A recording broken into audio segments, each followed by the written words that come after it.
Olá, sétimo ano! Tudo bem com vocês?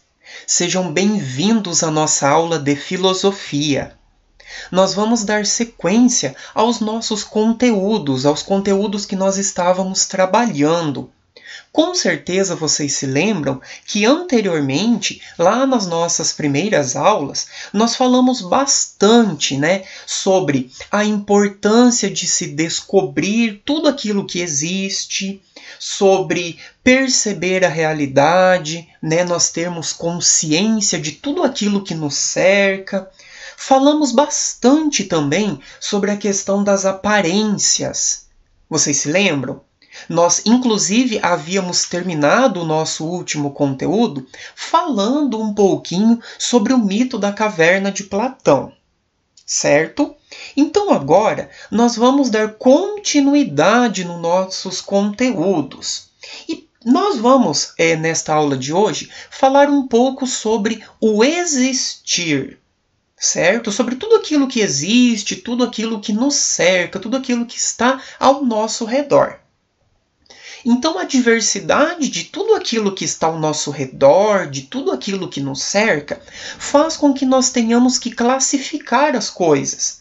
Então, como nós já falamos nas aulas anteriores, nós sempre classificamos as coisas, nós sempre dividimos as coisas, nós sempre separamos as coisas, levando em consideração diferentes critérios.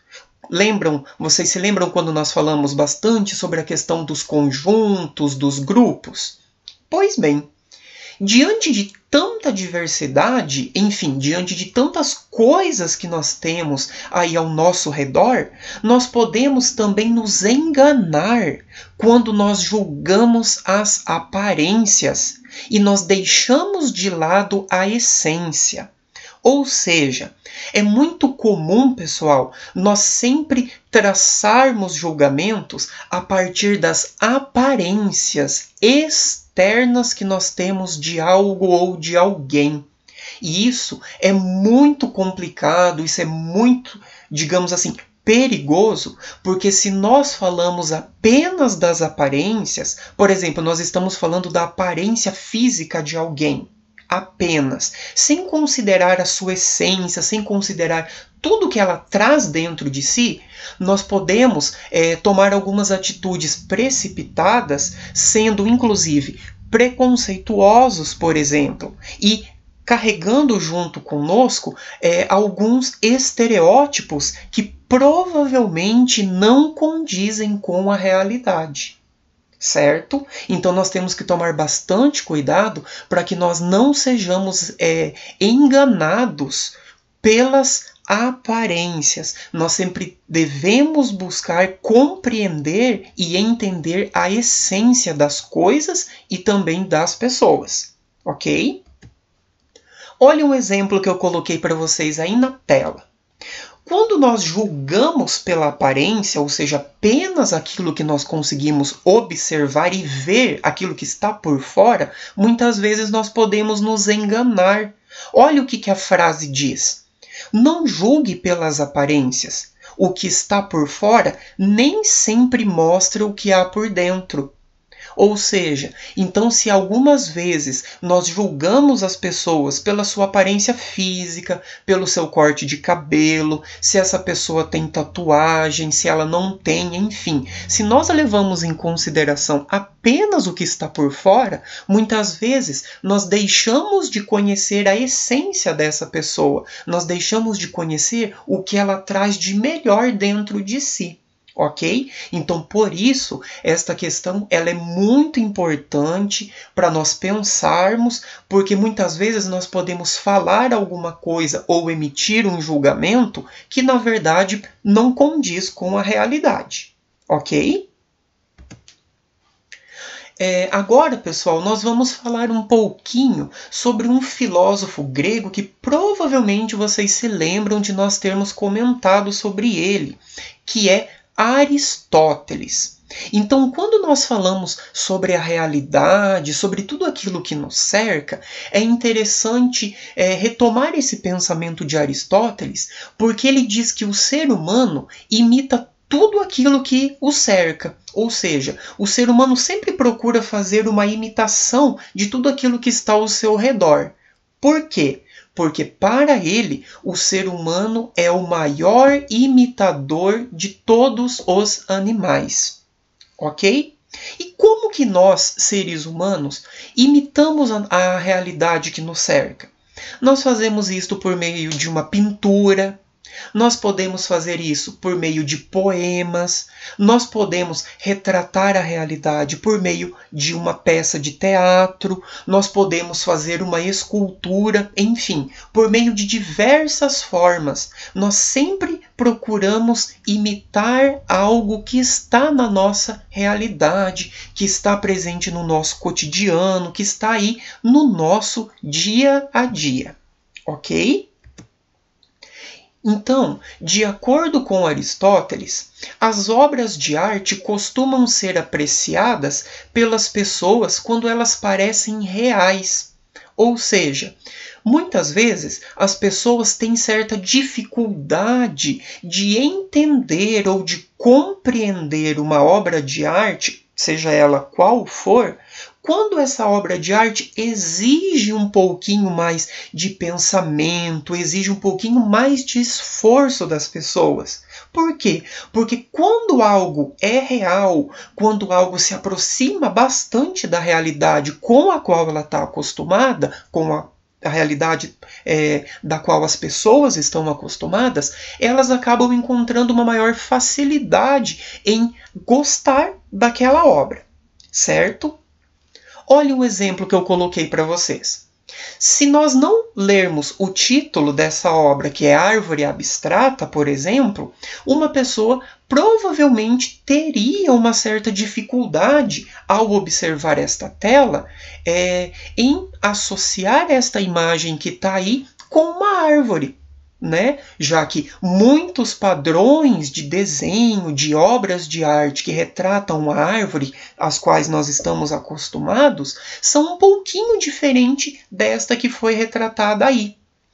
Porém, é interessante nós pensarmos e nós considerarmos que muitos artistas cada vez mais vêm se dedicando à invenção e à fantasia, ou seja, explorando a criatividade e procurando sair dessa zona de conforto que é retratar uma obra de arte da maneira pela qual a gente está acostumada, ou seja, você bateu o olho na imagem e você já consegue identificar claramente.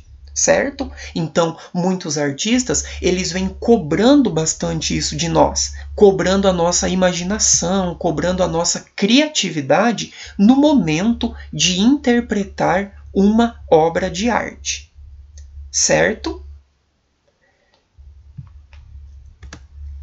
Uma questão bastante interessante, pessoal, para nós pensarmos ainda sobre este filósofo, sobre o Aristóteles, diz respeito então à imaginação e à realidade, ou seja, nós fazermos uma associação sobre a realidade, aquilo que nos cerca, e sobre toda essa questão da imaginação que nós estávamos comentando ali, certo?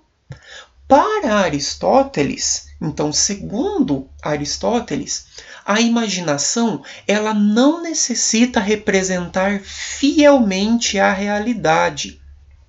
Ou seja, quando nós usamos a nossa imaginação, não necessariamente nós temos que usá-la fazendo uma cópia exata da realidade. Por que ele fala isso? Porque ele diz que a imaginação ela é fruto da percepção da realidade, ou seja, da compreensão daquilo que nós temos e também da nossa capacidade de criar imagens. Ou seja, a imaginação é uma mistura da realidade e da nossa capacidade de criarmos, de inventarmos coisas novas. Ok? Olha um exemplo que nós temos aqui. Este exemplo vocês encontram lá no livro didático de vocês, na página 18.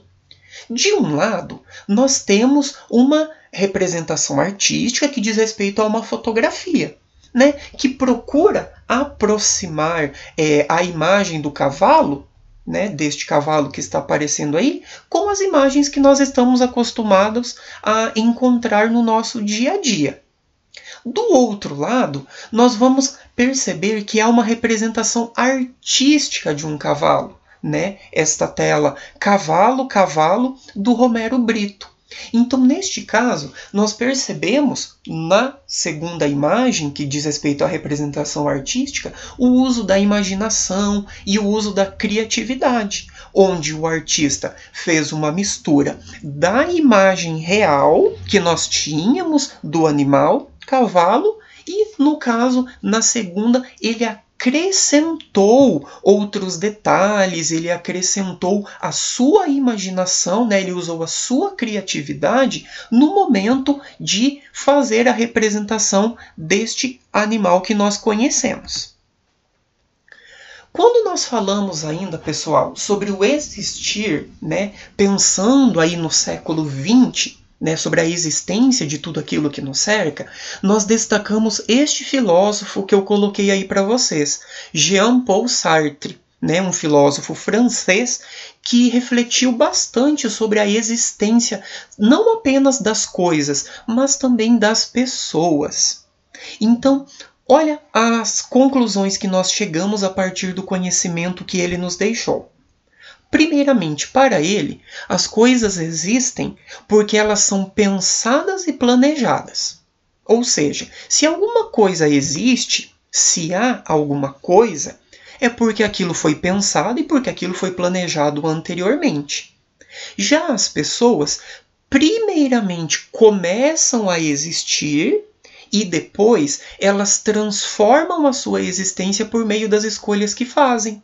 Ou seja, enquanto as coisas elas são pensadas para que elas existam, nós, seres humanos, primeiramente existimos e depois do fato de existir, nós vamos transformando a nossa essência, a nossa existência, por meio daquelas escolhas que nós fazemos.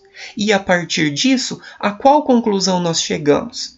Nós podemos encontrar coisas iguais, ou seja, que foram pensadas e planejadas, mas nós nunca vamos encontrar pessoas iguais, ou seja, porque cada um de nós transforma a sua existência por meio das escolhas que nós fazemos. Ok? Bem, pessoal, a nossa aula vai ficando por aqui. Eu espero que vocês, então, realizem os exercícios propostos e nos vemos na próxima. Até mais!